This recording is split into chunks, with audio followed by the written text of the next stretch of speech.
People are gonna say the 2023 offseason will suck. And yeah, this list of free agents aren't like a bunch of all NBA players, but there is a sneaky reason that will make next offseason amazing. Also, some of these free agents could ruin the best teams in the league if they leave. Let's start with the Warriors. After this top 10, I will tell you why next offseason will be great. Jordan Poole and Andrew Wiggins. Let's talk these two at once because remember what they said together? You about to get a bag. We about to get a bag. We about to get a bag. We all want to get a bag. Yeah, everyone's gonna get a bag. Except for Joe Lacob. The Warriors already have the highest payroll of all time, and Clay and Draymond will be up for extensions too. Joe Lacob is only the 24th richest owner in the league. This isn't Steve Ballmer. Last offseason, the Dubs did not spend their mid-level exception to save money.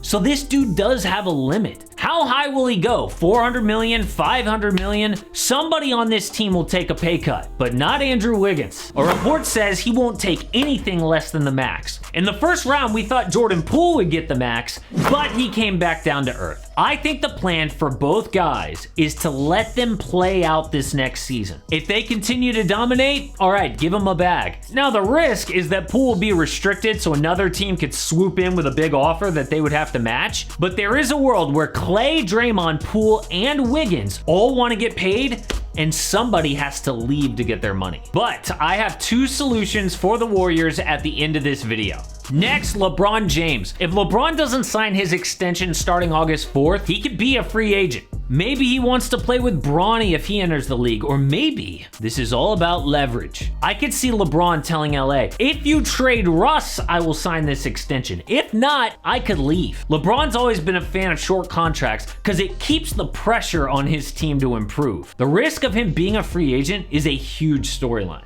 Next, Jeremy Grant. I could easily see this year in Portland going bad and Grant changing teams. He's 28 years old, but has never found a permanent home. If he and Dame don't click, the Blazers could lose Jeremy Grant for nothing. Now, luckily, they only spent, like one first-round pick to get him, but Portland is under a lot of pressure. Next up, DAngelo Russell. D'Lo needs a situation like Andrew Wiggins found in Golden State. D'Lo was so bad in the playoffs that the Wolves considered trading him. Instead, he will be a free agent. He needs to decide, am I going to take a big deal on a bad team or take a pay cut to contend and have a great career? I know he's not elite, but he's just 26 years old. I think someone will take a chance on D'Lo. Next, Chris Middleton. He is worth more to the Bucks than anyone else because of his chemistry with Giannis, but there is a way that he leaves Milwaukee. If another team wants to weaken the Bucks, they could offer Chris a huge deal to steal him. My prediction, he opts out of his player option to stay put. Next, Dillon Brooks, super underrated free agent. I know he was bad on offense in the playoffs, but dude is by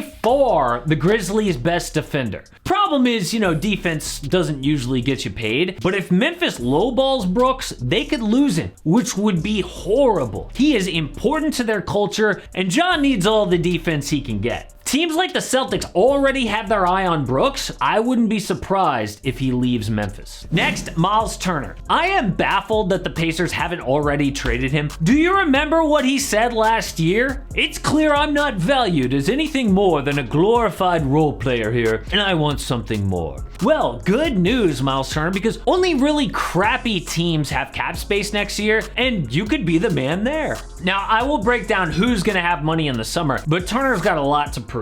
Yes, he's led the NBA in blocks twice, but he's never been an all-star on offense. This is a huge season for him before he tests the market. Same for Nikola Vucevic. Vooch needs a big year to prove he deserves one last big deal. Last season, the four-time all-star, in name only, scored under 18 points a game on 31% from three with bad defense. Can the Bulls take another step with that as their starting center? Actually, they have no choice. Letting Vooch go for nothing after trading Wendell Carter Jr. and 2 firsts for him would be a disaster. I think Vooch knows this, and he'll use that to fleece the Bulls in the summer. Next, Kyrie Irving and Russell Westbrook. I'm tying them together as, like Hall of Fame guards with a lot of baggage. Both guys need amazing years before free agency. Russ already wants to leave the Lakers to prove he can still be the man. If not, there's a chance he retires. The comparison is Allen Iverson,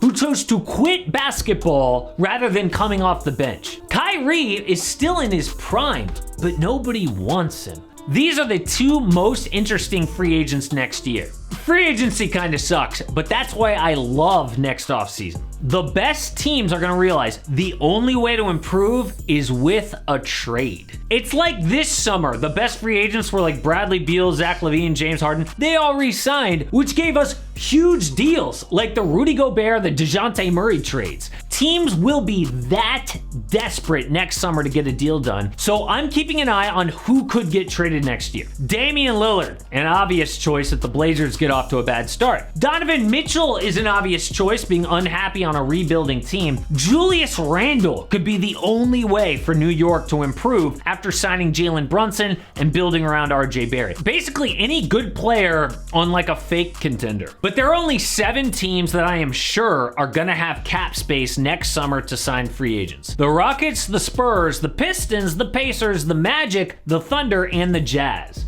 Just like this offseason. And that means that spending for stars like LeBron James isn't gonna happen because the timetable's all off. I mean, the Magic don't need a 38-year-old LeBron. So guys like that will only leave in a sign and trade. Now, back to that solution for the Warriors to pay everybody. Remember, they need to pay Draymond, Poole, and Wiggins next offseason, then Clay and James Wiseman the year after that. The solution is for Draymond and Clay to take a pay cut. I know that's risky because both of them will want to get paid as much as they can, but this is how the Spurs did it. In Tim Duncan's later years, he didn't get the max. The Dubs always say, oh, we want an extended Spurs-type dynasty. Well, you can't keep everyone together financially. So Draymond and Clay maintain their salary in year 1 with a descending pay scale in years 2, 3, and 4. Now, the other thing that helps a ton is the NBA media rights deal.